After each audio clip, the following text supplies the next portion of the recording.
¿Qué tal? Muy buenas tardes. Mi nombre es Jordi Meléndez, soy codirector de Factual. Factual es una organización que se dedica a crear redes, encuentros y aprendizajes entre medios y periodistas en América Latina y ahora también con colegas en España. Me toca ser moderador y presentador de la Mesa 8, retos financieros y económicos en el ecosistema de medios a nivel hispanoamericano.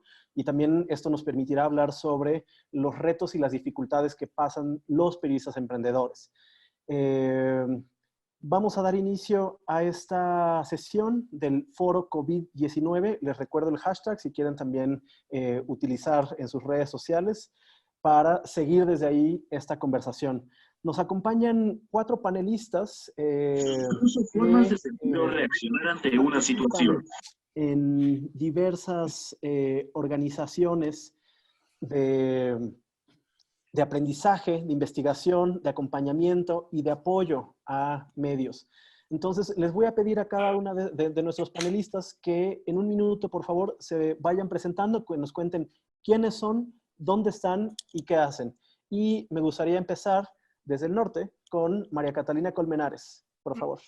Gracias, Jordi. Bueno, yo soy María Catalina Colmenares, soy originariamente colombiana, estoy en las montañas de Pensilvania, en Estados Unidos, y trabajo para una organización que se llama el Media Development Investment Fund. Soy la directora del programa de Latinoamérica, y nuestra organización provee financiamiento, créditos e inversiones de capital en medios independientes en todo el mundo, incluyendo América Latina. Les contaba ahorita que van a haber cambios futuros, entonces, pero por ahora ese es mi cargo. Tu rol. Muchísimas gracias, María Cata. Vámonos a la región andina, por favor, Daniel Mesa. ¿Estás en mute? Sí. Jordi, muchas gracias por la invitación. Realmente es un honor compartir esta mesa con invitados tan especiales. Mi nombre es Daniel Mesa, soy editor, jefe y fundador de un portal de noticias de ciencia y tecnología llamado N+1, básicamente. Y soy periodista científico, por supuesto. Y hace parte de la Asociación de Periodismo Científico en Perú, así es. Correctamente, cofundamos el año pasado la Asociación de Periodismo y Comunicación de la Ciencia. Muchísimas gracias, Daniel. Vámonos hasta el sur. Vanina, por favor, si te puedes presentar. Bueno, muchísimas gracias, Jordi, por esta invitación, a todos los colegas que comparten el panel y, por supuesto, y especialmente a todos los que están participando, escuchando activamente. Mi nombre es Vanina Verguela, soy la directora de Velocidad, que es el fondo que hoy coordinamos desde Sembramedia, una organización que apoya a los medios emprendedores en Iberoamérica a través de capacitaciones, fondos. Este es un proyecto que iniciamos el año pasado, hace, bueno, casi un año formalmente. En el lanzamiento fue en abril del 2019, y durante todo el transcurso del año pasado hicimos una selección de más de 350 medios que postularon en toda la región, y hemos elegido a 10 hacia fin de año, y empezaron en marzo su proceso de aceleración con objetivos de fomentar y, bueno, apoyar lo que es sus modelos de negocio y sustentabilidad. Muchísimas gracias, Vanina. Y cruzamos el Atlántico y llegamos hasta España, donde está Eduardo Suárez. Por favor, Eduardo. Hola, Jordi, encantado de estar con ustedes. Sí, mi nombre es Eduardo Suárez, yo soy periodista, he sido periodista durante muchos años, he trabajado para El Mundo como corresponsal en Nueva York, en Londres. Soy también fundador de un par de startups en España, Politibot y El Español, y desde hace unos meses soy director de comunicación del Instituto Reuters para el Estudio de Periodismo, que es una institución de la Universidad de Oxford que se dedica precisamente a eso, y nuestra misión es explorar el futuro del periodismo en todo el mundo. Y para eso pues tenemos un programa de becas para periodistas que cualquiera puede aplicar. Tenemos también programas de liderazgo donde formamos a editores y a personas que están en las áreas de negocio de los medios, y tenemos también, publicamos a menudo informes que elaboran nuestros investigadores. Tenemos un equipo de investigadores académicos muy potente. Estamos a punto de publicar a mediados de junio el Digital News Report, que es el informe que publicamos todos los años, una vez al año, sobre, este año son 40 países de todo el mundo, entre ellos varios de América Latina, como pues Chile, Argentina, México, Brasil. Muchísimas gracias, Eduardo. Qué interesante investigar el futuro del periodismo. Al rato hablaremos sobre eso. Vamos a empezar con una ronda de preguntas. Me gustaría iniciar con María Catalina Colmenares. Justo hace un par de semanas, Media Development Fund lanzó un informe muy interesante con recomendaciones muy puntuales para medios de todo tipo en esta coyuntura. Son recomendaciones que tienen que ver con finanzas, tienen que ver con cómo encarar este momento de tanta incertidumbre no solamente por la crisis sanitaria, sino también por la caída de ingresos. E incluso también recomendaciones sobre el cuidado mismo de los periodistas, de las redacciones. Entonces, me gustaría, Cata, que nos contaras un poco cómo se originó este informe, cómo lo desarrollaron y, pues, si nos puedes contar un poco de las áreas de recomendaciones y nosotros vamos a compartir en el chat de Zoom el informe para que también la gente lo pueda tener, pueda acceder a él y lo pueda leer. Súper genial, Jordi. Bueno, el informe realmente nació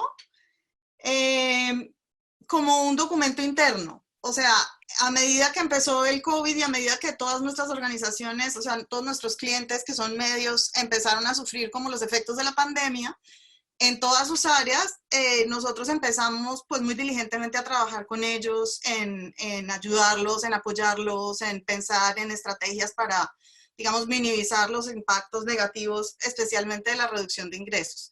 Entonces, ese es el trabajo que hacemos normalmente con todos nuestros clientes, pero en este momento empezamos a ver que había obviamente como factores comunes en todos y que no todos estaban tan al tanto de lo que estaba pasando y de lo que iba a pasar. Una de las cosas muy interesantes en el DIF es que como somos una organización global, digamos, tenemos un panorama más o menos bien grande de las cosas que van pasando y pudimos ver en nuestros clientes de Europa y de Asia los inicios de, o sea, lo que venía. Entonces, yo por lo menos en mi región de América Latina, como siempre he estado súper pendiente de ayudar a nuestros clientes a navegar cosas, pues ahí utilizamos lo que ya venía pasando para decirles, muchachos, esto se viene, pilas, porque en América Latina se demoró un poquito como en sentirse la inestabilidad y yo creo que de lo que yo he visto hasta ahora ha sido un poco limitado. Y no sé si quieres que te cuente porque ha sido un poco limitado, pero más o menos así empezó y luego nosotros tenemos un departamento que se llama Media Advisory Services y en ese departamento mi colega Pat, que es maravillosa, empezó a recopilar sistemáticamente todo y entonces hacer unas recomendaciones un poco más propositivas con todas estas cosas que veníamos observando. Muchísimas gracias, Cata. Tengo abierto aquí el documento y me interesa mucho entrar a estas 4 secciones. Lo acabo de compartir en el chat de Zoom para que la gente también pueda verlo, pero se me hace muy interesante que hay 4 secciones bien identificadas. 1, cortar gastos y acaparar el efectivo. 2, ser diáfano y transparente. 3, el contenido sigue siendo el rey. Y 4, el equipo de las redacciones, el equipo de los medios no es inmune. ¿Cómo has visto tú, María Catalina, pues qué información tienen en términos de las principales preocupaciones financieras de los medios de comunicación? Bueno, las principales preocupaciones financieras básicamente es flujo de caja y la cesación de ingresos por el área de publicidad. O sea, ese es el primer efecto, ha sido como el primer efecto más radical. En mi portafolio Latinoamérica, un poco positivo es que esas organizaciones que tenían bien diversificados sus ingresos, o sea, medios más tradicionales o medios más sólidos que tienen ingresos publicitarios grandes, se vieron mucho más afectados que organizaciones un poco más pequeñas, un poco más flexibles, que tenían, por ejemplo, algo de grants, que tenían otro tipo de servicios que vendían. Entonces, digamos, el sector publicidad es el que se ha visto increíblemente afectado, lo cual ha generado, digamos, pues bastante disrupción en los medios más grandes, que son los que venden más publicidad. Una de las cosas interesantes que también hemos observado es que los que tenían reader revenue, contrario a lo que uno se imagina, porque COVID, la gente perdiendo los trabajos, todo el mundo como, no, los que tenían reader revenue han logrado incrementar la capacidad de captar más fondos porque se ha vuelto la información, digamos, vital para la gente en los temas del coronavirus. Entonces, información como de servicio, efectiva, ha logrado reclutar bastantes nuevos miembros, usuarios, suscriptores. Muy bien, muchas gracias. Vámonos con, un segundo, vámonos con Eduardo. Eduardo, tú publicaste en el Washington Post en español hace poco un artículo titulado Las 3 amenazas al periodismo en español en esta coyuntura de pandemia. Si nos pudieras compartir, por favor, cuáles son estas 3 amenazas. Creo que algunas son coincidentes con lo que menciona María Catalina, pero también, además de mencionar las amenazas, haces una elaboración sobre posibles alternativas, posibles soluciones al futuro. Claro, efectivamente la primera amenaza la ha descrito muy bien Cata, ¿no? En el tiempo en el que ha hablado, que es la amenaza económica, es la más inmediata, es una amenaza que están viviendo muchos medios en España y en Latinoamérica. Como ha dicho ella, probablemente los más grandes y los que más dependen más de la publicidad están sufriendo más, al menos en este primer momento, pero es una amenaza evidente. Estamos viendo la peor crisis económica probablemente en un siglo, al menos aquí en España y en otros países muy afectados por la pandemia, y esa crisis va a tener un efecto brutal para los ingresos, sobre todo para los ingresos por publicidad, ¿no? Yo creo que también va a afectar más a los medios que se han adaptado peor al entorno digital. Todos los medios que hayan trabajado bien el producto, que tengan un producto digital bueno, bien desarrollado, lo van a pasar un poquito mejor, sobre todo en las fases más duras de la pandemia. Aquí en España hemos estado prácticamente 2 meses todos los ciudadanos sin salir de casa. Podíamos salir solo a la farmacia, al supermercado, y estaban abiertos los kioscos de prensa, pero estoy seguro, no tengo cifras, pero estoy seguro que las ventas han sido prácticamente testimoniales, con lo cual todos esos medios más grandes que tenían un 80% de ingresos de ventas del papel, de publicidad del papel, lo han debido de pasar muy mal durante estos meses. Entonces esa es la primera amenaza, es la más evidente. La segunda es la amenaza a la libertad de prensa. Lo estamos viendo en todo el mundo y muy especialmente en algunos de nuestros países, ¿no? Yo diría que en la manera más zafia, ¿no? Que es la manera en la que hemos visto que líderes como Viktor Orbán en Hungría o Vladimir Putin en Rusia están aprovechando la pandemia para aprobar leyes que limitan la libertad de prensa o definen la desinformación de una manera que persigue al periodismo independiente. Eso es, digamos, el extremo más zafio, pero estábamos viendo amenazas quizá no tan grandes, pero muy preocupantes, ¿no? Estamos viendo que están arrestando a periodistas en Venezuela por informar sobre el virus, estamos viendo cómo gobiernos como el de Nicaragua están dando unas cifras de infectados que son sencillamente increíbles, y estamos viendo cómo líderes de la región, como Obrador en México, como Bolsonaro en Brasil, están minimizando la pandemia y están directamente haciendo declaraciones que están en contra de todo lo que sabemos sobre este virus y sobre esta enfermedad, ¿no? Hasta el punto de que redes como Twitter o como Facebook están directamente cortando los discursos, ¿no? En el caso del presidente brasileño, que es algo inédito. Nunca hasta ahora en la historia habíamos visto a empresas como Facebook, como Google, como Twitter tomar una decisión tan drástica con un discurso de un líder político, y de hecho ya hay llamamientos, ¿no? A que hagan lo mismo evidentemente con líderes como Donald Trump. veremos si eso ocurre.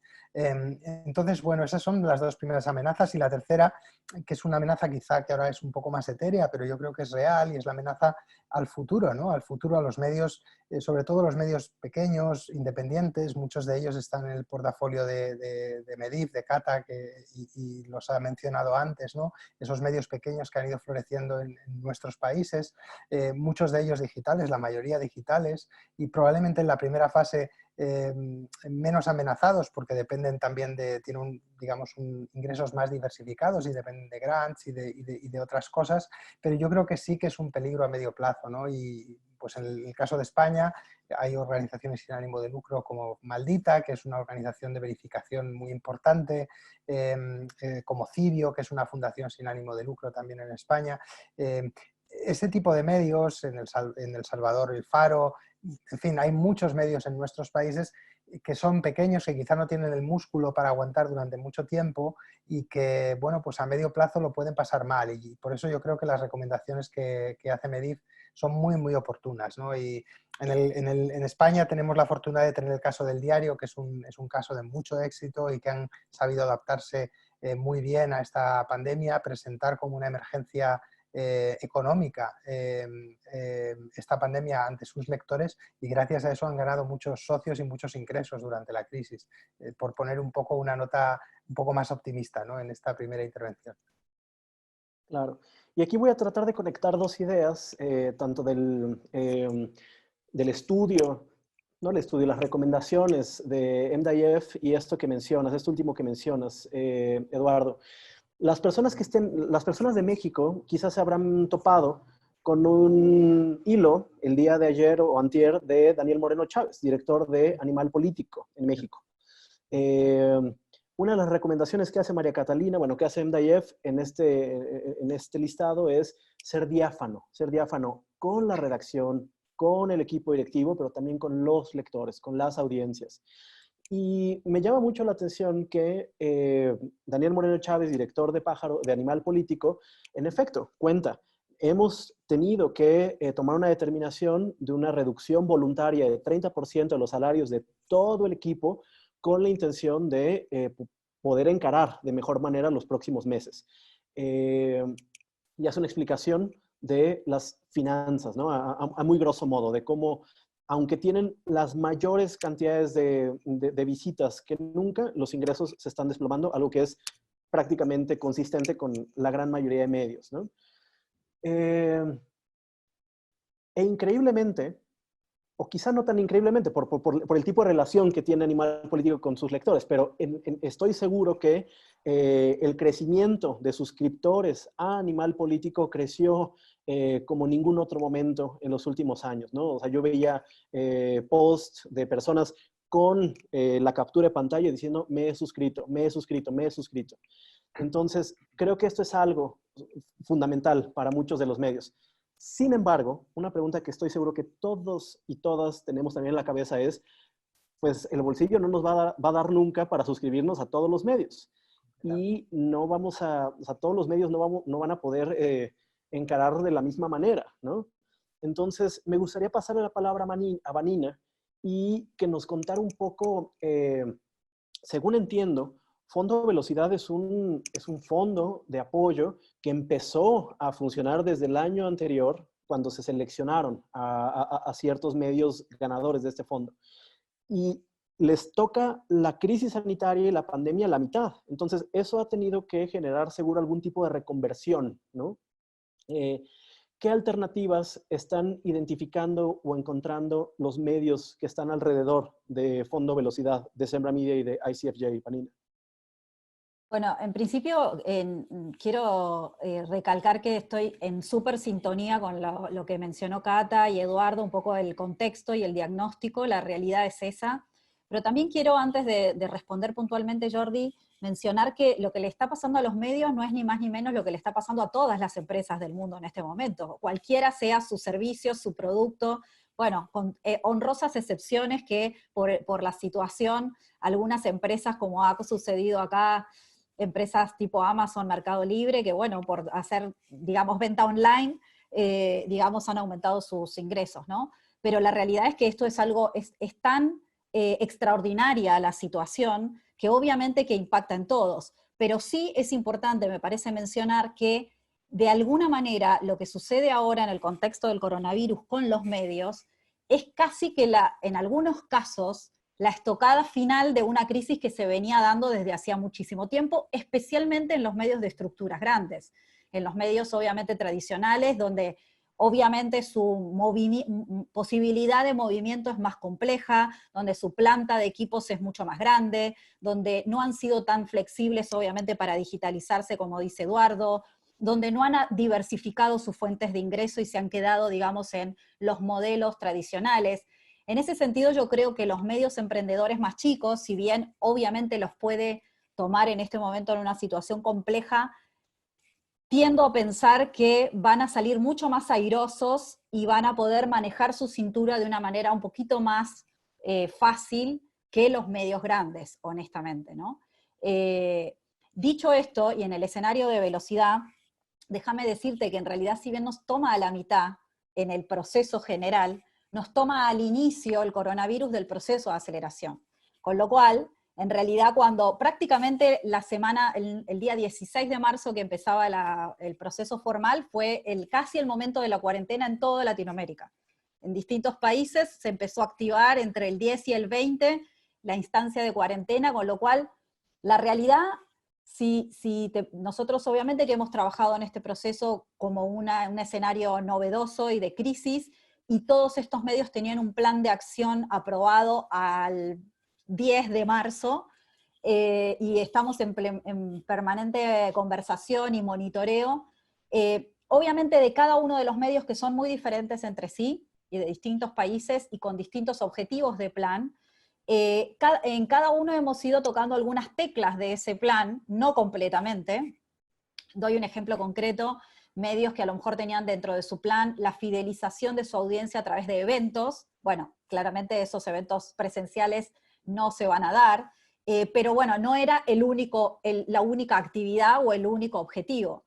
La gran virtud que nosotros vemos en el proceso de aceleración de velocidad es que además del dinero, Velocidad tiene un acompañamiento de consultores en una diversa gama, de manera permanente y durante todo este proceso, que los están ayudando a revisar de manera, digamos, casi diaria, semanal, todos esos planes en conjunto con nosotros, ¿no? Desde asesores de marketing, asesores de publicidad, asesores de gestión de equipos. Hemos ahora también trabajado lo que es la gestión del equipo en un contexto de crisis, el trabajo a distancia, algo que quizás no teníamos contemplado para el año pasado, y bueno, ahora estamos analizando cómo se hace ese management, y por supuesto las distintas, digamos, ideas que teníamos para trabajar lo que es el financiamiento. Está claro que tanto en los medios que trabajamos en Velocidad, como lo mencionaba antes, cualquier otro, que tenía ya en su idea el modelo diversificado de financiamiento, está mejor parado y va a salir mejor de este proceso, ¿no? Y a su vez, creo que en el escenario que mencionaba Cata, yo soy muy enfocada en quienes, además del proceso habitual de la producción de noticias, trabaje con un modelo de pensamiento estratégico, en un plan estratégico de ese medio. Los medios no están acostumbrados a tener planes estratégicos. Digamos, tienen la idea, bueno, vamos a hacer las noticias y este año, y a lo mejor lanzamos este producto, pero pensar con un pensamiento, tener un plan estratégico, y hoy más que nunca, ver si lo tienen, cuán flexible es. Y si no lo tienen, ya estar pensando en el medio de la crisis, sí, también pensar estratégicamente, porque si no, simplemente van a gastar los cartuchos económicos que tienen ahora, y no van a estar sabiendo cuando, bueno, es hacer futurología en parte sí, pero en algún momento esto, digamos, va a tender a abrirse, más, menos, según el país. Entonces, creo que ahí eso es muy importante, tenerlo muy presente en el proceso de transición de la crisis del coronavirus. Bueno, definitivamente tienen que estar pensando en un mediano y en largo plazo. Muchísimas gracias, Vanina. Antes de pasarle la palabra a Daniel, me gustaría saber si las personas que nos están acompañando, hay alguien que se defina también como periodista emprendedor. Es decir, que haya montado su propio medio, etcétera, que nos ponga en el chat, por favor, su nombre y el nombre de su medio, ¿no? O sea, como que yo tengo tal y lo fundé en tal año. Daniel, tú eres un ejemplo de un periodista emprendedor. Entonces, por favor, cuéntanos un poco de qué manera ha impactado, cómo lo están sobrellevando, pues, estos retos de lo que hablábamos hace un momento, ¿no? En términos de el corte de efectivo, la caída de publicidad. Tú me comentabas que el modelo de negocio de N+1 estaba o está basado en gran parte en publicidad nativa, pues, digamos, ciertos modelos más o menos tradicionales de publicidad. Y quiero saber, me gustaría que nos compartieras si esto ha impactado y de qué manera a N+1.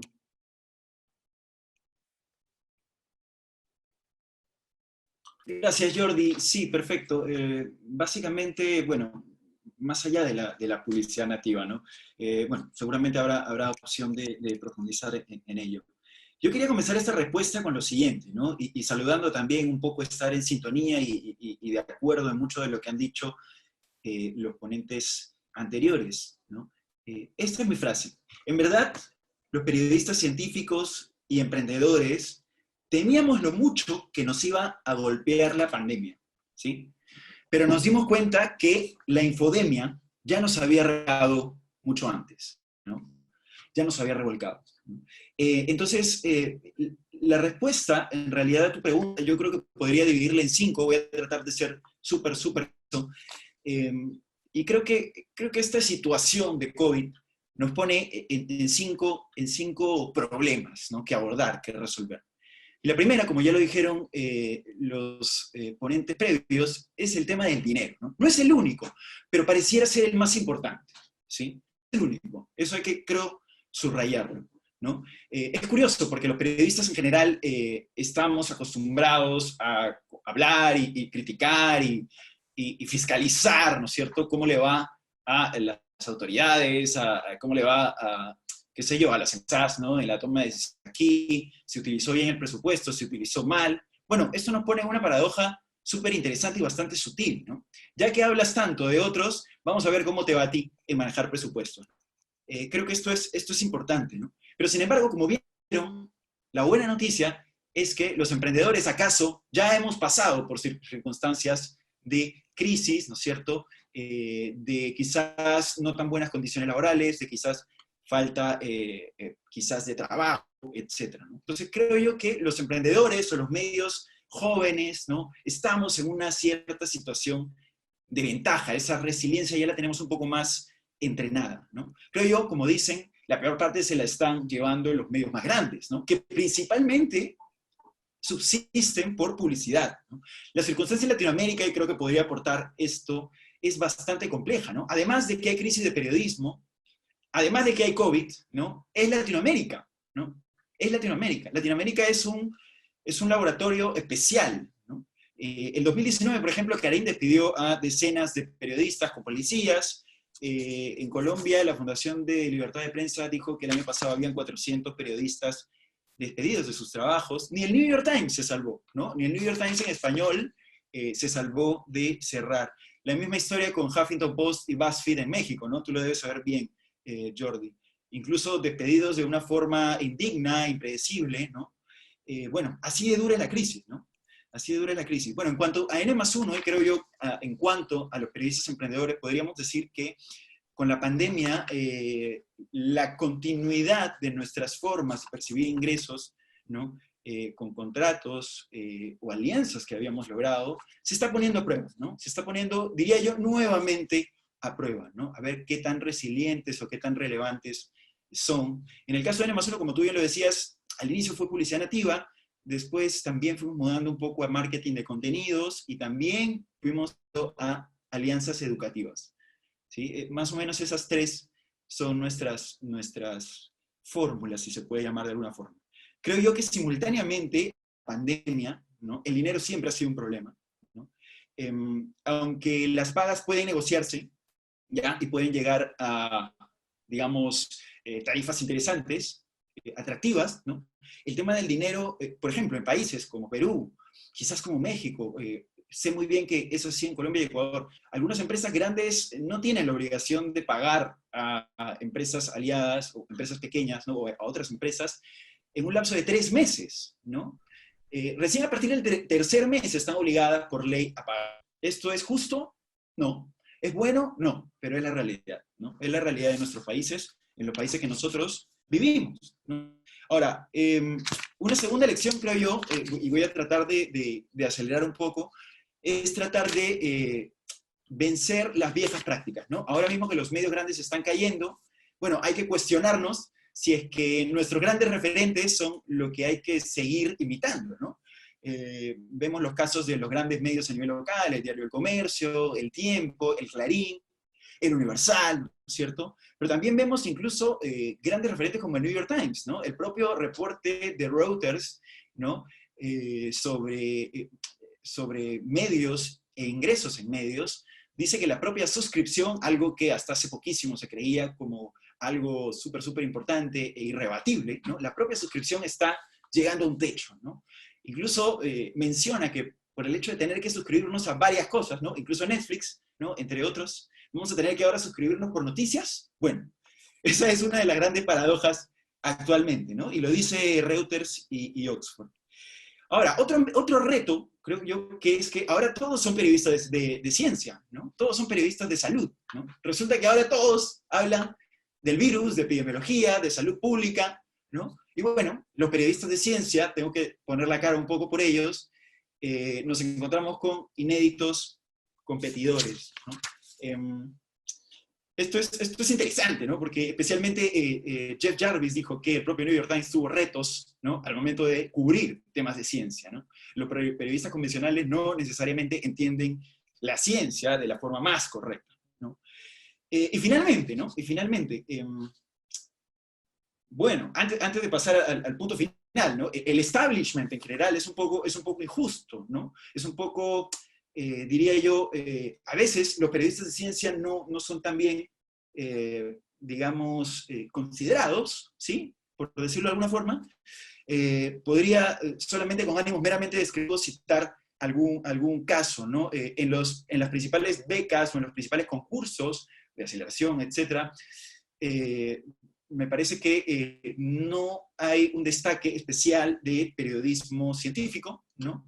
Esto es solamente descriptivo, ¿no? Esperemos que después de la crisis la situación cambie un poco más, ¿no? Y finalmente el problema de salud mental y empatía, ¿no? El problema de salud mental y empatía. Todos sufren por la crisis, ¿no? Y tu equipo y tus co-trabajadores también sufren por la crisis, ¿no? Entonces, toca, más allá de pensar en uno mismo o las crisis individuales que uno puede tener, ¿no es cierto?, preguntarse si estoy hecho para esto o no, también creo yo que hay que ser empáticos y compasivos, ¿no? Con todas las personas como nosotros, colegas, periodistas científicos, sino que están padeciendo de la crisis, ¿no? Creo yo que esas son las 5 cosas que yo puedo aprender de esta situación. Muchas gracias, Daniel. Resiliencia, ¿no? Es un concepto muy importante. Creo que también ya lo habían mencionado un par de nuestros panelistas sobre esta idea de, pues quizá un medio grande, tradicional, una gran redacción que dependía fundamentalmente de grandes contratos de publicidad se va a poder mover un poco más lento que los medios pequeños, más acostumbrados pues a encarar las dificultades. Entonces, hace rato, Eduardo Suárez hablaba sobre investigar el futuro. ¿Qué tan fácil o qué tan difícil es investigar el futuro en un momento de tanta incertidumbre y más desde un aspecto financiero? Y una pregunta muy puntual, Eduardo. Más allá de la publicidad y más allá de las suscripciones digitales con las audiencias, ¿se avisoran otras medidas, otros métodos de generación de ingresos, particularmente en esta pandemia? Pues esa pregunta del millón, ¿no? Efectivamente, lo decía Daniel hace un momentito y tiene razón. Los estudios que hacemos en el Reuters Institute nos dicen que la suscripción es un camino difícil. Ojo, no es un camino imposible, pero sí es un camino difícil, y es un camino difícil porque todos estamos suscritos a muchas cosas, cada vez más, ¿no? Pues a servicios de streaming como Netflix o como HBO, a música a través de Spotify, también a noticias, ¿no? Algunos. Y el problema de las suscripciones de noticias es que solemos suscribirnos, al menos eso nos dicen los datos del Reuters Institute, la mayoría de nosotros estamos suscritos solo a un medio, ¿no? Algunos a dos, pero no a muchísimos, ¿no? La persona que está suscrito a muchos medios es una rara avis. Y eso es un problema a la hora de montar modelos de suscripción, es cierto, pero no significa que sea imposible. Creo que es posible, y hay muchos medios en el mundo que lo han intentado y lo han conseguido. Y cabe recordar, creo que es muy importante recordar, que los medios no necesitan convencer al 100% de su audiencia de que se suscriban. Los medios que son exitosos, como El Diario en España, como otros medios en otros países, mencionabas antes Animal Político, han convencido a la parte de la audiencia que es más fiel.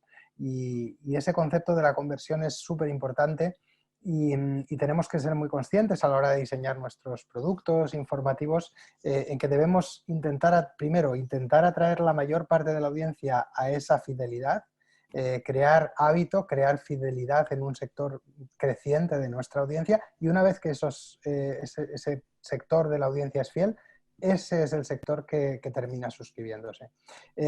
Y a la hora de plantear esa suscripción, yo creo que hay dos cosas, y las has mencionado antes, Jordi, creo que es importante subrayarlas, que son importantes en este contexto en especial.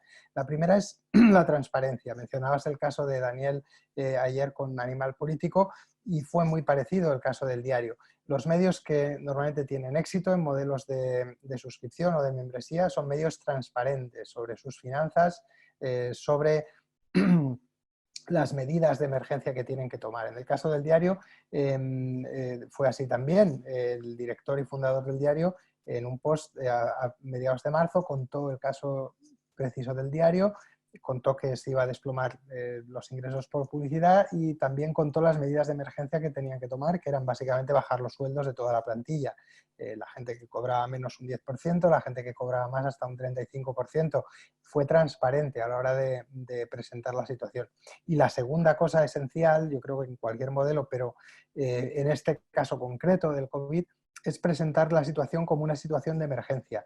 Yo creo que si el lector comprende que esta es una crisis existencial para tu medio, para el medio que ese lector consume, que el medio al que es fiel, si comprende que de su apoyo depende que ese medio sobreviva, y has conseguido antes pues fidelizarlo y crear hábito y crear esa costumbre de consumo, yo creo que esas dos cosas unidas, la transparencia y la sensación de emergencia y de crisis existencial, son muy poderosas a la hora de atraer a la audiencia. Contaba el caso del Diario. En España tenemos también el caso de Maldita, ¿no? Maldita tiene una comunidad de fieles que ellos llaman malditos, ¿no? Que es la comunidad, algunos pagan, otros no pagan, pero es una comunidad muy fidelizada, de gente que está muy en contacto con ellos, que recibe sus emails una vez a la semana, que escuchan sus podcasts, etc.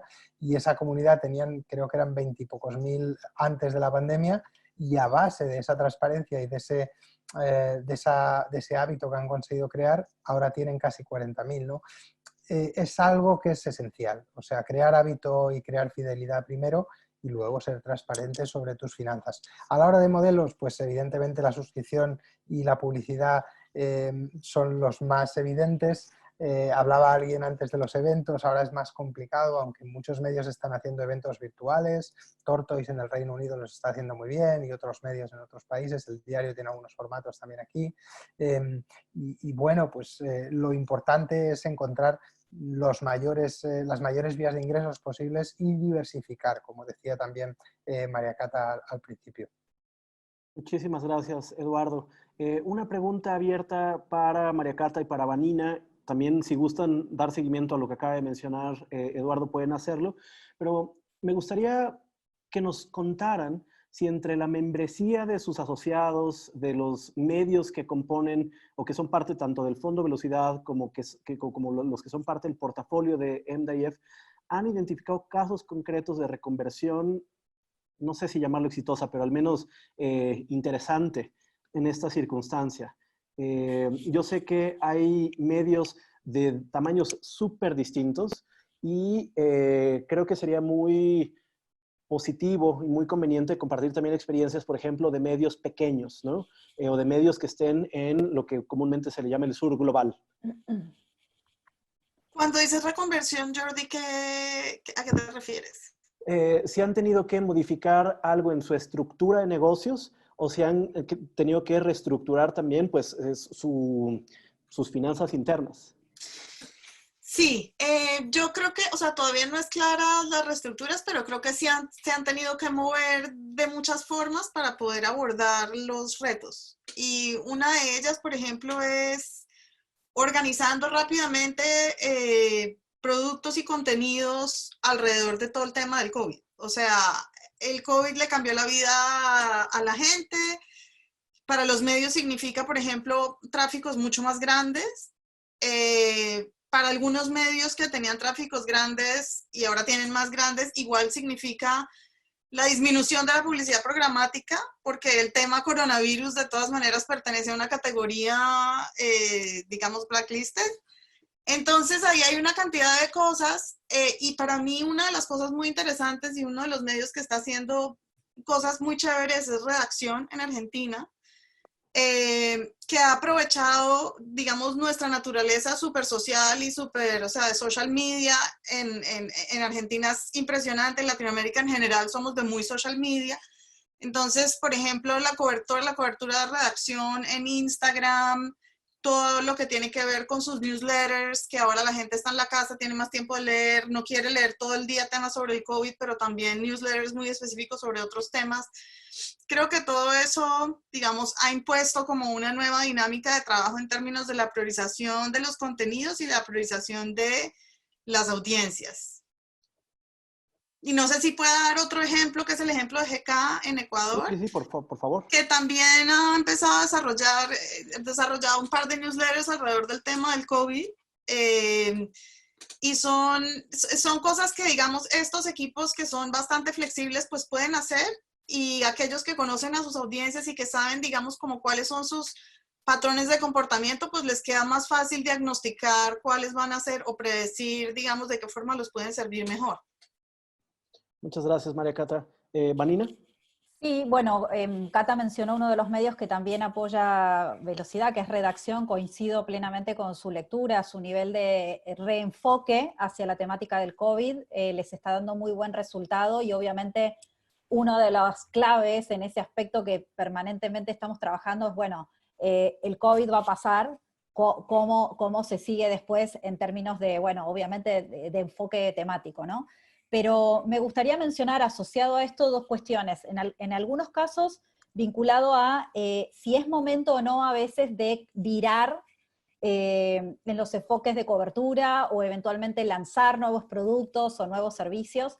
Y obviamente que esta es una tensión natural que se ejerce en este momento porque estos medios son muy flexibles a poder adaptarse e incorporar o lanzar nuevos productos y servicios, y lo estamos viendo, por lo menos en el portfolio de Velocidad sucede, y en este caso con buenas experiencias, ¿no? Lo importante, a diferencia, como hablábamos, de los grandes medios, es que tienen la dinámica sencilla de poder crear y experimentar sin tanto miedo y sin tanto prejuicio a que algo no salga tan bien, y en algunos casos está funcionando, por ejemplo, hasta inclusive con virar a un enfoque más regional en su cobertura, a diferencia que quizás antes lo hacían a nivel local, ¿no? El poder tener esa visión un poquito más contextual de la situación y de definir de alguna manera de qué forma su cobertura, su estilo, su producto, lo pueden expandir. Creo que en algunos casos hay algunos medios que también les está dando buen resultado y les abre una perspectiva que quizás antes del coronavirus no se animaban tanto a explorar, ¿no? Entonces, ahí creo que, por un lado, esta tensión clave de lanzar nuevas cosas, nuevos productos, que es difícil y que obviamente los puede distraer un poco de su trabajo habitual, pero quizás en la medida adecuada les permita, bueno, incorporar algo nuevo, alcanzar una nueva audiencia, fidelizar a la que tenían desde otro lugar, desde otra plataforma. Y algo, esto también habla, ¿no?, de lo que es aquellos que se dedicaban solo al contenido hiperlocal y estos que quizás puedan ahora expandir su nivel de acción a otra región. Y también mencionaría algo que tiene que ver con, Eduardo hablaba mucho de la fidelización. Hoy más que nunca creemos que el que puedan trabajar con un contenido de calidad, serio, chequeado, que sea creíble, eso es lo que además genera fidelidad, ¿no? Eso es lo que en realidad hace que un usuario y una audiencia decida me suscribo a este y no a esto. Aunque temo decir que independientemente del coronavirus, las audiencias son fidelizadas, pero también son un poco traidoras, pero en el buen sentido de la palabra, es decir, hoy tenemos la oportunidad de poder consumir al mismo tiempo, a un clic de diferencia, lo que hacen los colegas de España, como lo que hacen los colegas de, digamos, Sudamérica, de Asia, y en realidad esa es la naturaleza de la audiencia. Entonces, creo que va a ser un loop permanente que vamos a tener que ir enamorándolos de forma habitual y de largo plazo con esto que hablamos, buena calidad de productos, nuevos servicios, nuevas ideas, ser creativos, poco prejuiciosos en lo nuevo que le podemos ofrecer. Muchas gracias, Vanina. Ha salido mencionado justo el tema de fidelizar audiencias, pero sobre todo audiencias quizá de nicho, ¿no? Es decir, esta idea de hablarle a el mundo entero, pues quizá no está siendo la mejor opción. Entonces, medios como N+1, que es un medio especializado en ciencia y tecnología, pues, ¿qué tan viable, Daniel, es para ustedes poder ampliar su base de lectores, seguidores, pero también suscriptores? ¿Se lo han planteado? ¿Lo están haciendo? ¿Lo tienen en mente? Y una segunda pregunta, dentro de Perú, ¿qué medios ves o identificas haciendo, pues, alguna labor de reconversión del modelo de negocio, si es que lo tienes, si lo has visto quizá, que nos puedas comentar? Vale, gracias, Jordi. La pregunta es súper, súper relevante y aprovecho esta pregunta y todo lo que se ha discutido recientemente para lanzar una pregunta que quizás me la puedan responder luego, ¿no? Antes de pasar directamente a la respuesta. Hace poco entrevistaba a una filósofa de la UNAM con la que hablábamos sobre algo muy, muy interesante, ¿no? Lo que le pasaba a la ciencia en un país como México o como cualquier país latinoamericano. Había una cultura, o hay una cultura, en la que la innovación solamente se mide por los recursos monetarios, ¿no? O la cantidad de dinero que esta innovación puede generar de inmediato, ¿no? Es interesante, ella se llama Siobhan, la filósofa, ¿no? Qué curioso, ¿no? Qué curioso. La pregunta es, ¿el periodismo innovador tiene otras métricas, ¿no?, más allá del ingreso económico inmediato? Yo creo que puede tener, ¿no? Yo creo que puede tener. Me gustaría que también podamos ampliar un poco en eso. Ahora, en cuanto a la cuestión económica durante la crisis, yo tengo que decir y reconocer que todavía estamos en proceso, ¿no? No podría animarme a lanzar fórmulas certeras, pero sí puedo decir que N+1 no tiene ni pretende apelarle al método de suscripción, principalmente por una razón que Vanina, me parece, o María Catalina acaba de describir muy fácilmente. No creemos estar, o no queremos tener o compartir las condiciones de medios políticos o grandes, como el New York Times, etc., ¿no? Pero creo que sí podemos llegar a un tipo de fidelidad, ¿no?, relevante, ¿no? Que nos permita, por ejemplo, solicitar donaciones, pero no donaciones por mera caridad, sino a cambio de educación, por ejemplo, ¿no? Es un modelo que, por ejemplo, lo practica Radio Ambulante, ¿no?, que ahora está asociada con NPR, pero también capta ingresos a través de educación. Es decir, puedes llevarte este aprendizaje, ¿no?, como por ejemplo en comunicación, en escritura, en comunicación de la ciencia, en oratoria, en habilidades blandas, a cambio de una contribución que va a seguir apoyando este periodismo científico, ¿no? Que quizás no toque cuestiones inmediatistas, ¿no?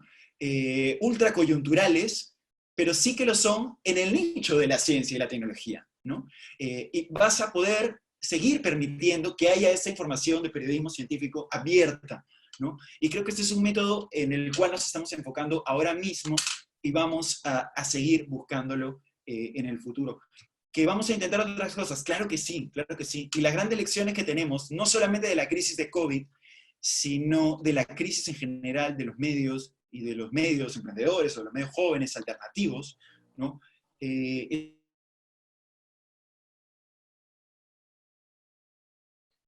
Creo que ahí perdimos un momento a Daniel. No sé, todos los demás me siguen escuchando, ¿cierto?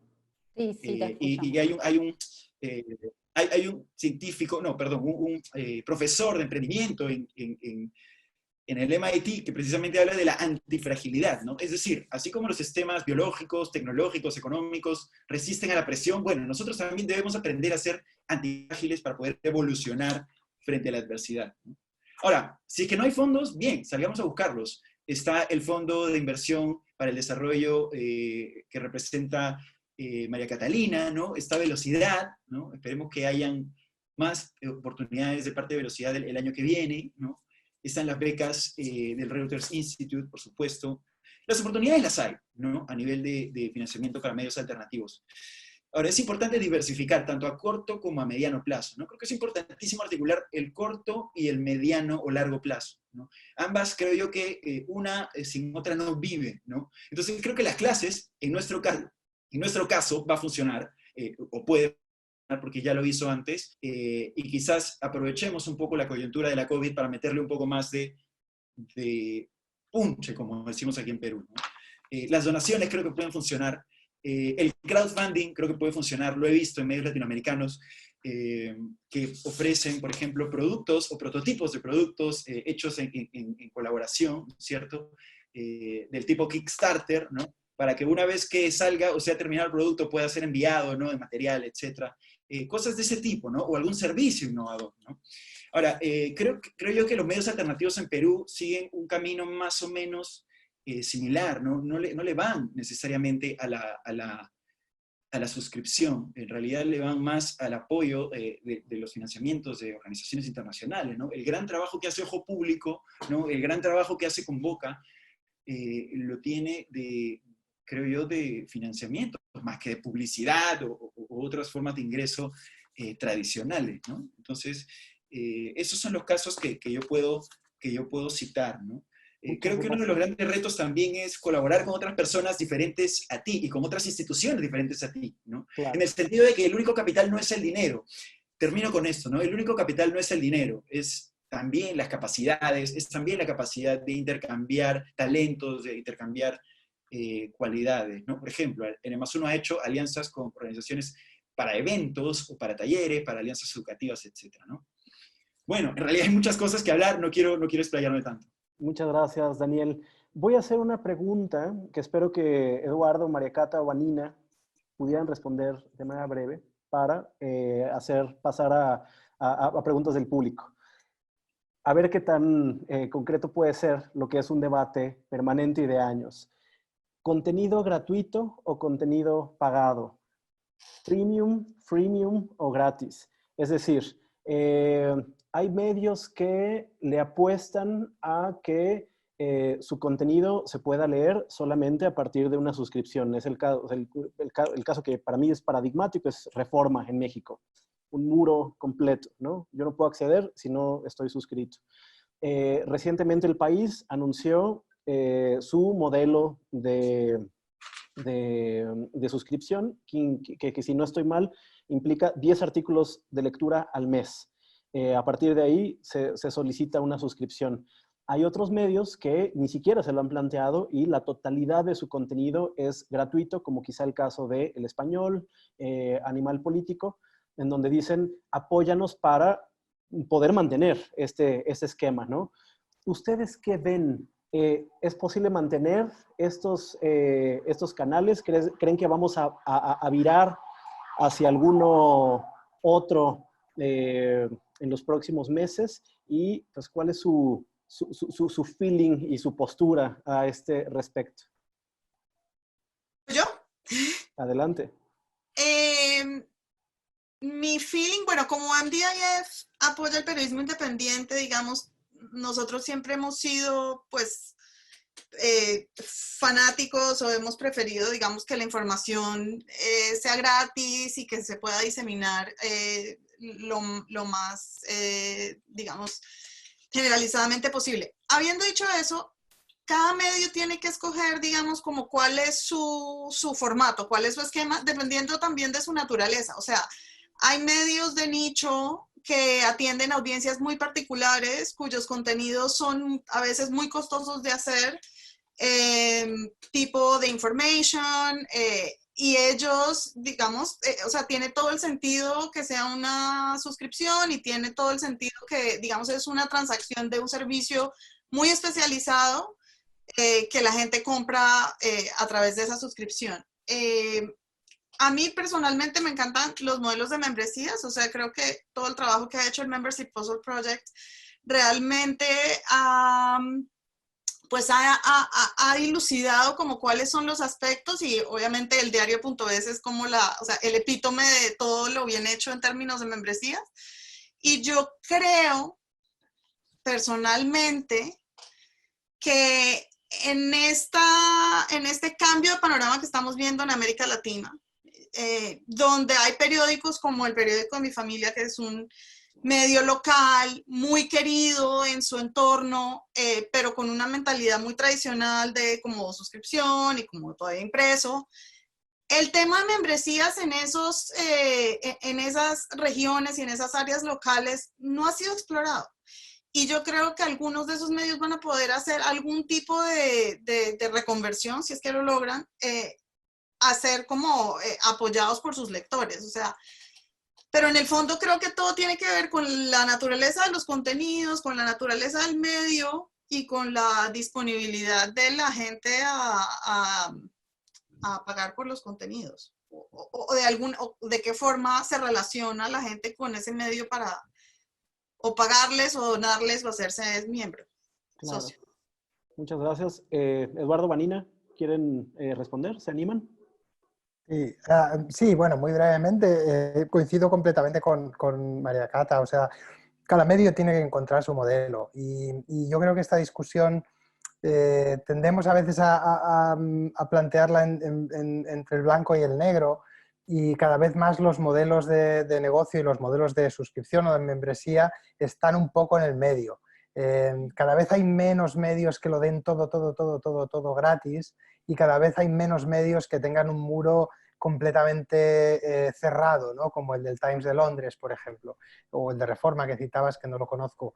Cada vez estamos más un poco en el medio de esos dos extremos y de hecho el Guardian, por ejemplo, ¿no? Que es el paradigma del modelo de membresía, del modelo abierto, del modelo en el que pagas para apoyar al medio, no para leer contenido.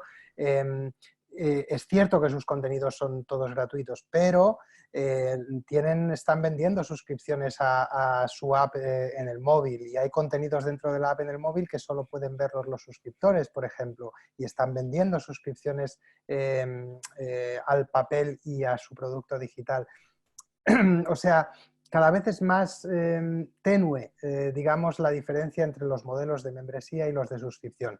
Por supuesto, hay medios que están poniendo el énfasis más en esa proposición, digamos, altruista, y el diario que hemos mencionado es un buen ejemplo. El Guardian que he mencionado también es otro ejemplo, y hay medios que son mucho más transaccionales, pues como el Financial Times, como El País que has citado ahora en España, que está empezando, medios locales en España como los medios del Grupo Vocento, y un poco en el medio de esos dos extremos nos vamos a mover todos. Los muros y el debate sobre los muros creo que era más importante quizá hace 4 o 5 años que ahora, entre otras cosas porque cada vez la propuesta de valor de los medios va mucho más allá de la web. Estamos viendo newsletters para suscriptores, por ejemplo. Estamos viendo que algunos medios ponen sus episodios de podcast durante unas horas al servicio solo de los suscriptores. Estamos viendo más ventajas que van más allá de un muro de pago en una página web, eventos solo para suscriptores. Entonces yo creo que cada vez vamos a ir más a modelos híbridos y que las decisiones en parte se van a tomar a partir de los datos y en parte a partir de la experimentación con los datos y de ver exactamente cómo conviertes mejor a un suscriptor, si pones el límite en 10 artículos o lo pones en 20 o lo pones en 5. Por eso creo que vamos a un mundo un poco más sofisticado, ¿no? que el blanco y el negro, digamos. Ok, muchas Sí, gracias. coincido ese análisis y es un poco, digamos, no existe esa dicotomía, creo que tiene que ver más con, obviamente, el medio, el contexto, el lugar. Cata hablaba de los medios locales y este es algo extraño porque siempre en Argentina, digamos, al ser un país tan grande y tan extenso, hay medios locales muy importantes en cada provincia y extrañamente no han nunca ejercido la posibilidad de definir realmente, salvo uno, que es de la provincia de Córdoba, y hace relativamente poco tiempo, el hecho de tener un modelo, sea o de membresía o de, en su momento, de pago, ¿no? De muro de pago, que era como el modelo que los medios tradicionales tenían como en su faro, ¿no? Y quiero compartir un análisis de estas últimas semanas que me llamó mucho la atención acá en Argentina, y fue que inmediatamente cuando empezó el coronavirus, los medios grandes, tradicionales, que tienen muro de pago, con el objetivo de brindar un servicio social, levantaron, digamos, su compuerta del muro de pago, y extrañamente, o no extrañamente, era lo obvio que iba a pasar, era que entró muchísima gente a consumir, porque sabemos que los niveles de audiencia en estas semanas, meses han sido enormes y gran tráfico, y la realidad es que no podían cobrar nada por eso porque ya habían abierto la compuerta, ¿no? Entonces, la gran pregunta que nos hacíamos con algunos colegas mientras esto sucedía, como en la periferia de la conversación, era cómo es que no pensaron en niveles de dosificación, en generar productos específicos, en permitir quizás una curación de cierto contenido, el crítico, el informativo, el de servicio para esa audiencia gratis, pero todo lo que era análisis, contexto, opinión, las cabezas interesantes del medio, las estaban regalando gratuitamente. Entonces, hasta que lograron, recién diríamos que casi a 2 meses de haber sucedido esto, empezaron a cerrar un poquitito las compuertas ahora, pero se perdieron el gran afluente de tráfico y de nuevos suscriptores que podían tener en ese momento, ¿no? Entonces, ahí es donde yo hablo y vuelvo al inicio de la conversación, es las estructuras grandes son elefantes difíciles de mover y en donde todas las decisiones son un complejo movimiento burocrático, obviamente entendiéndose que en este momento es difícil y demás, pero esto era absolutamente evidente que iba a pasar, ¿no? Entonces, creo que ahí es un gran aprendizaje para los medios medianos, emprendedores, chicos que están pensando en estos movimientos, cuál es el nivel de cintura que tienen que tener permanentemente y la apertura al cambio y a tomar decisiones rápidas. Y otro punto importante, y no me quiero extender, es, va un poco en sintonía a lo que mencionaba Eduardo, tienen que conocer más a las audiencias. Hacen poco trabajo de campo de análisis de sus audiencias, y lo tienen que hacer de manera permanente. Sobre todo estos medios que tienen recursos para hacerlo, ¿no? No es una vez al año, o nos quedamos con el estudio que hizo fulano.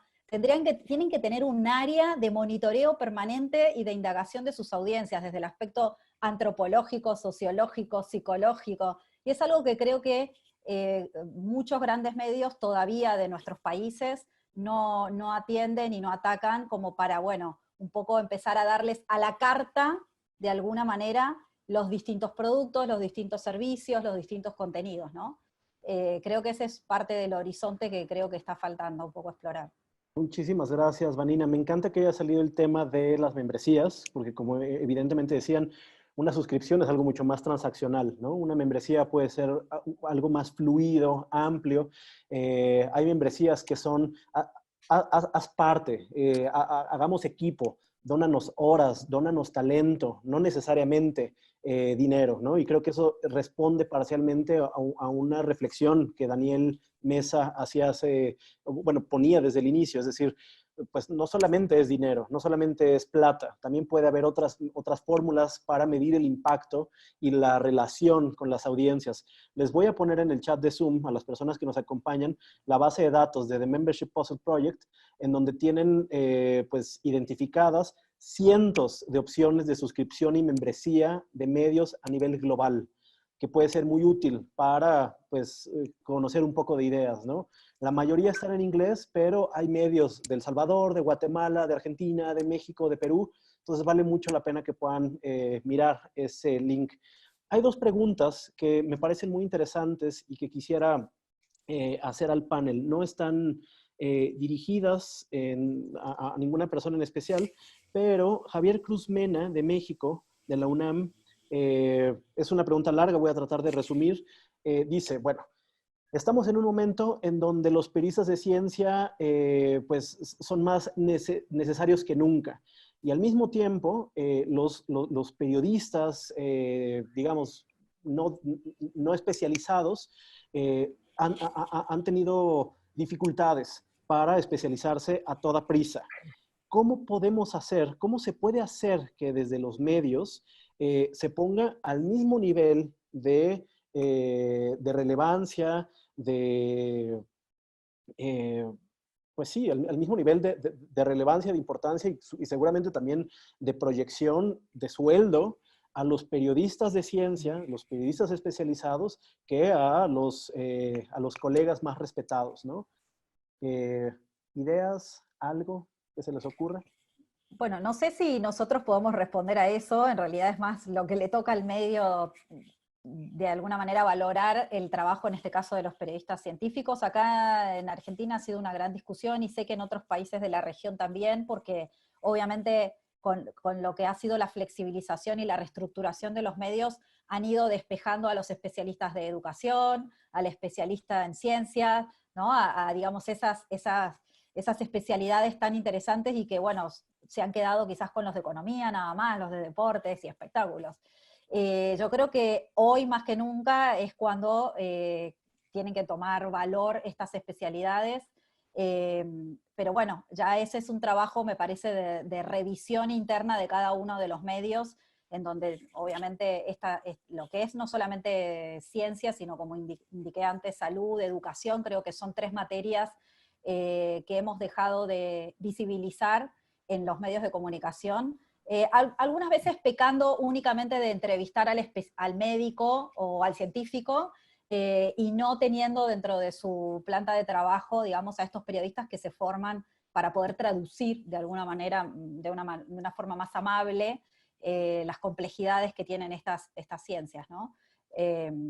Evidentemente eso es una tarea que le toca a quien tiene en su medio la posibilidad de contratar a alguien. Claro. Eso es algo... Ah, perdona, Dani. Sí. No, adelante. No. Sí, si quieren, vamos con Eduardo y luego Dani. Solo les voy a pedir un minuto de respuesta. Muy breve. Pero, o sea, sí, efectivamente. Yo estoy de acuerdo con Marina y creo, además, que es una cuestión que va más allá del periodismo de ciencia, que es una cuestión sobre el periodismo de servicio público. Y creo que lo que ha pasado en los últimos años es que muchos medios han desechado o han tratado peor a periodistas que son especialistas porque se han centrado en el tráfico y en el tráfico fácil. Y el tráfico fácil todos sabemos que se consigue con información superflua, frívola. Y en cambio, claro, ha llegado la pandemia, igual que nos ha pasado a todos en la sociedad, y igual que les ha pasado a los gobiernos. Igual que hemos descubierto que no teníamos suficientes camas de cuidados intensivos y no teníamos suficientes médicos y no teníamos suficientes enfermeras, nos hemos dado cuenta en los periódicos que no teníamos suficientes especialistas en ciencia, entre otras cosas porque algunos los habíamos echado, ¿no? O los medios los habían echado durante la época de despidos. Y creo que esto debería hacernos replantear, igual que nos estamos replanteando como sociedad, qué sociedad queremos después de la pandemia, deberíamos replantearnos qué periodismo queremos después de la pandemia. Y el periodismo que queremos y el que deberíamos querer y el que deberíamos impulsar en nuestros medios es el periodismo de servicio público. Y eso incluye efectivamente la ciencia y la salud y la educación.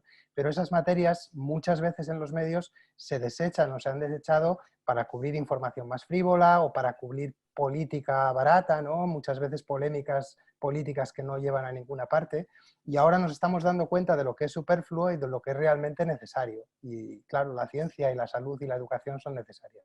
Muchas gracias, Eduardo. Un minuto, Daniel. Gracias, Eduardo y Jordi. Bueno, la reflexión de Eduardo, pues totalmente de acuerdo, ¿no? Yo quiero citar a Rasmus Claes Nielsen, director del Instituto Reuters. Él dice que los publicadores del 2020 aceptarán crecientemente que construir negocios que queremos es más importante que pelear contra la muerte de los negocios que teníamos, ¿no? Bueno, mi principal aporte aquí, ¿no? Complementando un poco lo de Nielsen, es que el periodismo científico debe estar en ese universo de negocios que queremos, ¿no? En tiempos de pandemia, y este es un mensaje para otros periodistas científicos, emprendedores como yo, es el mejor momento para hablar de la relevancia y de la importancia del periodismo científico en nuestra sociedad, ¿no? Y que a nosotros, los emprendedores de periodismo científico, veía ahí a Ciencia del Sur, conozco a los colegas de Ciencia del Sur, que se nos escuche cada vez más con especial atención, ¿no? Y creo que una de las cosas o una de las buenas recetas a las que podríamos apelar, lo acaban de decir los interlocutores anteriores, ¿no? Los nichos, ¿no? Creo que es una opción. Los nichos en la ciencia y en la tecnología están más disponibles que nunca en América Latina, ¿no? ¿Qué tal si dejamos de saturar como periodistas, ¿no? La coyuntura política, la economía, el entretenimiento y los deportes, y pensamos en coyunturas un poco más específicas, ¿no? Ahí está precisamente la ciencia y la tecnología. ¿Qué tal o cómo le está yendo a la gente que ha hecho ahora en tiempos de la telecomunicación, por ejemplo, ¿no? O en la teleeducación? O ¿qué tal si hablamos de desiertos en Sudamérica para cazadores de estrellas, ¿no? De estrellas, ¿no? O cualquier otra materia, ¿no?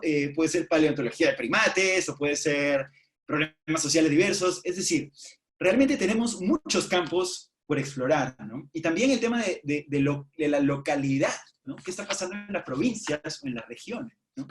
Ahora, es importante y realmente no quisiera que se quede esta discusión en qué deben hacer los otros, o qué deben hacer los medios grandes de periodismo, ¿no? O qué deben hacer los empresarios, o qué debe hacer el gobierno por nosotros, ¿no? Quiero subrayar lo que dijo en su momento María Catalina, y Vanina también lo subrayó. El periodista científico debe pensar en estrategia también. Estrategia es trabajo serio, ¿no? ¿Cómo llegamos a esos nichos? Sí, escoger un nicho es un gran primer paso. N+1 lo logró en su momento, hace 4 años.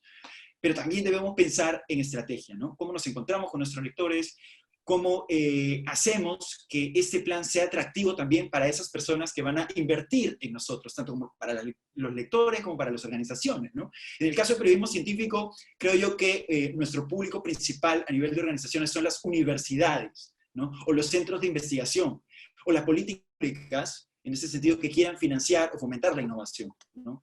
Y finalmente, diversificar a largo plazo también. No solamente es cuestión de ahora para salvarnos de la crisis, ¿no? Sino también que podamos poner nuestros conocimientos para talleres, ¿no? Alianzas educativas, asesoría, ¿no? Es decir, si medios grandes adaptaron ingresos por la publicidad, captaron ingresos por la publicidad, ¿por qué nosotros no podríamos hacer, digamos, diversos roles, ¿no? Que generen ingresos? Creo yo que esa es una de las grandes lecciones, ¿no? Ya que nosotros los periodistas científicos debemos, o ya sabemos lo que tenemos que hacer, es decir, estrategia, es decir, nichos, es decir, ciencia y tecnología, también ahora la invitación es para los tomadores de decisiones, ¿no? A que inviertan en periodismo científico, a que sepan que el periodismo científico es importantísimo para interpretar y cubrir los nuevos desafíos éticos, ¿no? De la humanidad. Hoy es el COVID, mañana es el agua, pasado mañana será el cambio climático, y para ello está el periodismo científico. Muchas gracias, Daniel. Bueno, nos quedan 5 minutos, entonces les voy a hacer una pregunta final. Y pues me gustaría escuchar pues una reflexión también a título más personal de cómo han vivido ustedes esta coyuntura en términos de pues cómo han manejado la incertidumbre, porque no solamente toca lidiar con la incertidumbre personal, sino también toca lidiar con la incertidumbre de decenas o cientos de colegas de medios con los que ustedes trabajan, y que pues eso es complicado a veces de recibir, ¿no? Es decir, cada quien es un ente, un individuo que tiene sus propios problemas, y de pronto seguro que hay otras 10 personas, 100 personas diciendo, oye, dame recomendaciones, ideas, ayúdame a pensar cómo se lidia con estos niveles de incertidumbre en esos dos planos. Y bueno, nada, les dejo un mensaje final para la última parte. Vanina, ¿cómo ha sido para ti, para Fondo Velocidad, para las personas que están detrás, pues este proceso? Bueno, la realidad, como les dije al principio, es que a esto nos tomó en el inicio de un proceso muy importante del proyecto, así que casi como que no hubo mucho tiempo de, digamos, no digo no preocuparse, pero no hubo tiempo de paralizarse, sino más bien de actuar. Básicamente las primeras semanas inclusive lo que hicimos fue mucha conversación con cada uno de los medios ganadores, y además obviamente dentro de los equipos que estamos coordinando este proyecto, que también está bajo la coordinación de ICFJ, la otra organización aliada que coordinamos, y un poco la idea era esto, ¿no? Tener un diálogo para, en principio, darles tiempo a cada una de las personas que iban a estar a cargo del proyecto dentro del medio, a que acomodaran su logística personal, a que acomodaran su logística laboral. Digo, tengamos en cuenta que todos empezaron a trabajar de manera remota, aquellos que estaban un poco acostumbrados y aquellos que nunca lo habían hecho, y que tenían, digamos, su dinámica de trabajo en la redacción de manera habitual. Así que fue como, en principio, la primera etapa fue de acomodamiento, justamente, inclusive nosotros, nuestros propios equipos, yo misma, cada uno tiene que ajustar sus dinámicas familiares, independientemente de cuál sea la realidad personal de cada uno. Así que bueno, básicamente ha sido así.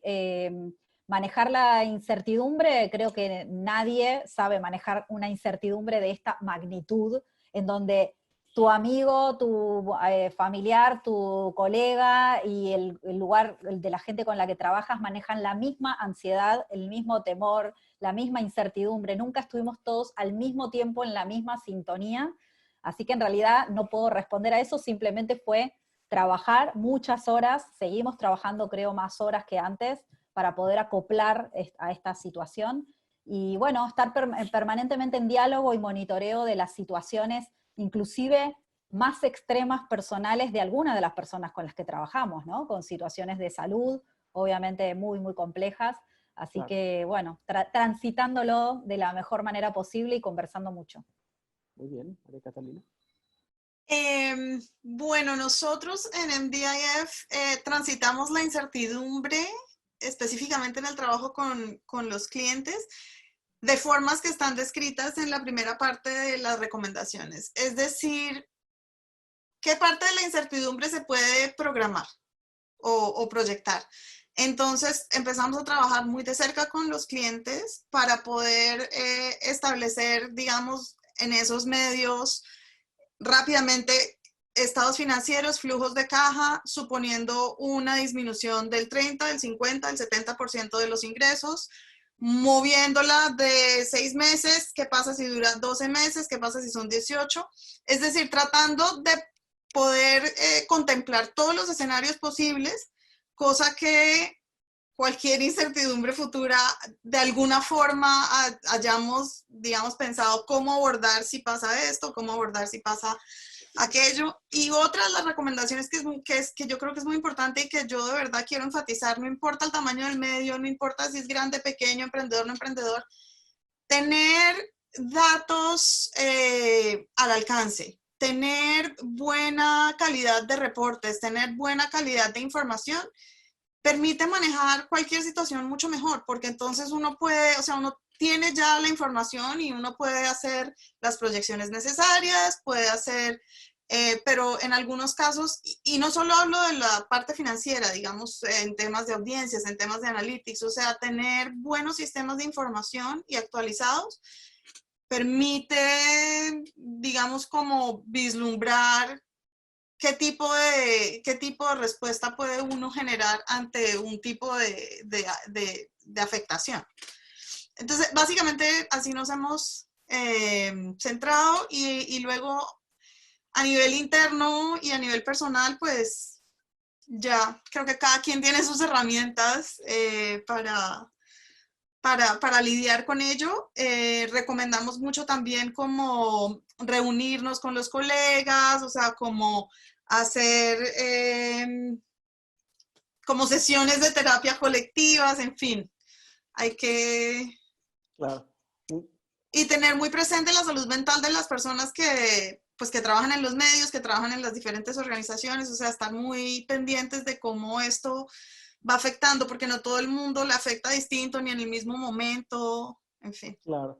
Sí, justo aquí, o sea, les comparto que pues semanas antes de que empezáramos con la organización de este foro, en Factual intentábamos tener al menos una vez a la semana una reunión de todo el equipo de manera virtual para hablar de cualquier cosa que no fuera trabajo, ¿no?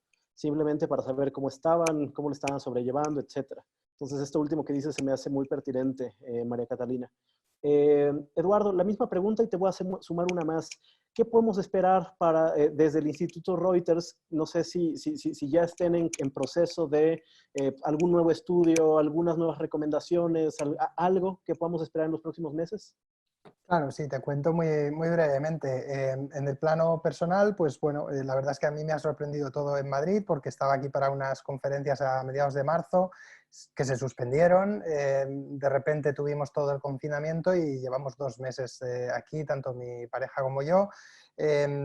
Para el Reuters Institute ha sido un shock porque estamos acostumbrados a trabajar ahí en nuestro bonito edificio de Oxford y llevamos prácticamente 2 meses todos en remoto, cada uno en su casa. Hemos reconvertido toda la actividad del instituto en una actividad virtual, incluidas las fellowships que tenemos. Hemos empezado a organizar unas sesiones, unos seminarios web todos los jueves, que no hacíamos, es algo que no hacíamos y hemos empezado a hacer y han tenido bastante buena acogida. En términos de investigación, estamos también adaptándonos a la pandemia.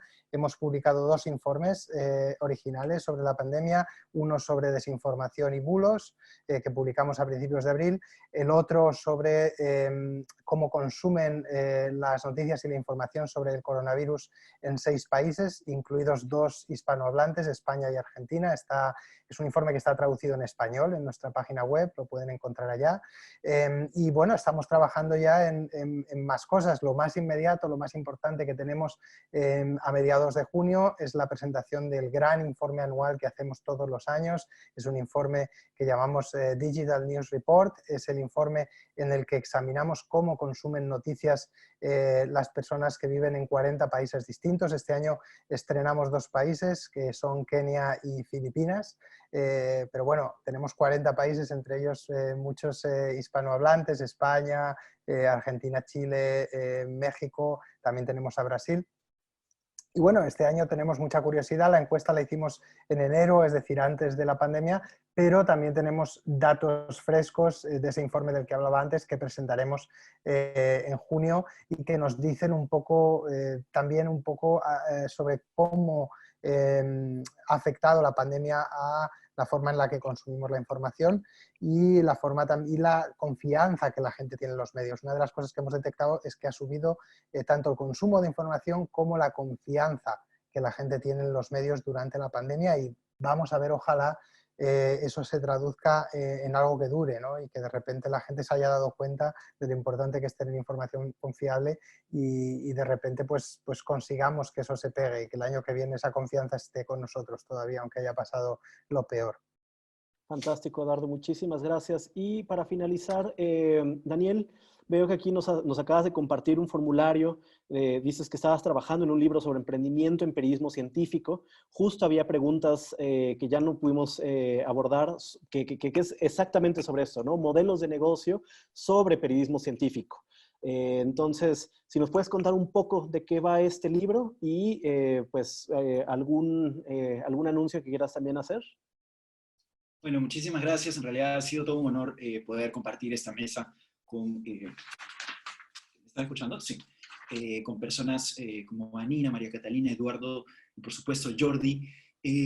Creo que la principal reflexión que me queda, ¿no? de esta crisis la puedo resumir en 3 puntos, ¿no? El primero es que tenemos que seguir siendo resilientes, ¿no? Las crisis van a seguir viniendo, ¿no? Hoy es el COVID, después va a ser quizás una catástrofe natural o un desastre natural, después va a ser una complicación climática, ambiental, etc., creo que debemos permanecer resilientes, ¿no? Y buscar, como dice María Catalina, nuestro propio método, nuestra propia fórmula en la adversidad, ¿no? Ya sea membresía, ya sea cooperación interinstitucional, ya sea transacciones directas, bueno, dependiendo del valor que podamos ofrecer, ¿no? En ciencia y tecnología, lo vuelvo a decir, uno de los nichos importantes es el sector educativo, las universidades, ¿no? Los centros de investigación, las políticas públicas gubernamentales que fomentan precisamente la innovación. Lo siguiente es que debemos sacarle filo a nuestras habilidades marqueteras, es decir, no solamente ser marquetero, sino también ser un buen estratega, ¿no? Ese es el momento de la metamorfosis, que nos quitamos el traje de periodista y nos ponemos el traje de estratega, ¿no? Y para ello hay infinidad de modelos, ¿no? Hay incluso libros que ha sacado el propio ICFJ, que por cierto, y también hay referentes, el propio Jeremy Kaplan, ¿no? de CUNY University de Ciudad de Nueva York, que ha sido mi profesor en la beca del año pasado en ICFJ, es un estupendo personaje a seguir para cuestiones de emprendimiento. Pero creo que igual, el periodismo científico es un digamos, es un tema complejo que amerita quizás un modelo específico, ¿no? Sirve el modelo Canvas, sirve varios modelos, pero creo que el periodismo científico es especial, ¿no? Claro. Y finalmente, creo que se necesita mucho liderazgo y coliderazgo en este tipo de iniciativas, ¿no? Queremos posicionar el periodismo científico bien, por eso es importante también movernos a nivel de liderazgos y coliderazgo, con asociaciones como la red, ¿no es cierto?, que lidera Aleida, ¿no?, en conjunción contigo, Jordi, y la Asociación Peruana de Periodismo Científico, y todas las latinoamericanas, por supuesto, ¿no? Ahora, el libro, sí, estoy trabajando en un libro, está todavía en formato prototipo, así que ampliar más de las cosas que he podido compartir aquí en ese libro, ¿no? Si quieren pueden dejarme sus datos o escribirme en Twitter, @danielmesa.p, o pueden dejar sus correos en ese formulario que yo gustoso la próxima semana voy a compartirles el libro, ¿no? Genial. Bueno, pues si pueden poner por favor sus cámaras, vamos a tomar la foto de registro. Sé que Janine se tiene que ir, no sé si ya se fue, pero a ver si si ya se fue, entonces haremos una dinámica en honor a Janine. Ok, está.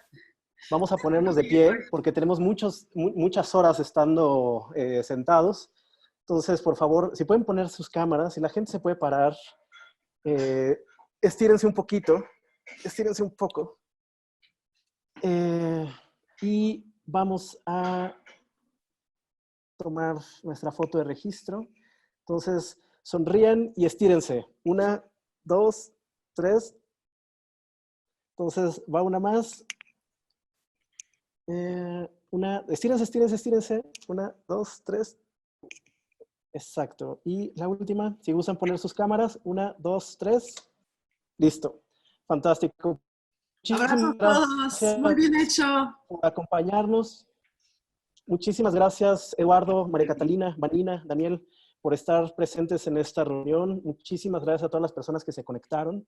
Gracias a todos. Creo que Muchas gracias, sí, de las Jordi. mayores incertidumbres que tenemos todos en este momento, como lo dijo bien Vanina, sea en la industria de medios o no, es la situación económica. Entonces, creo que muchas de las ideas van a llegar en colectivo y mucha implementación de esas ideas también tendremos que construirlas en red y en conjunto. Entonces, pues para eso es este foro, para eso son estas conversaciones y yo les agradezco de corazón que nos hayan acompañado. Un placer. Abrazos, Jordi. Gracias. Chao a todos. Que estén muy bien.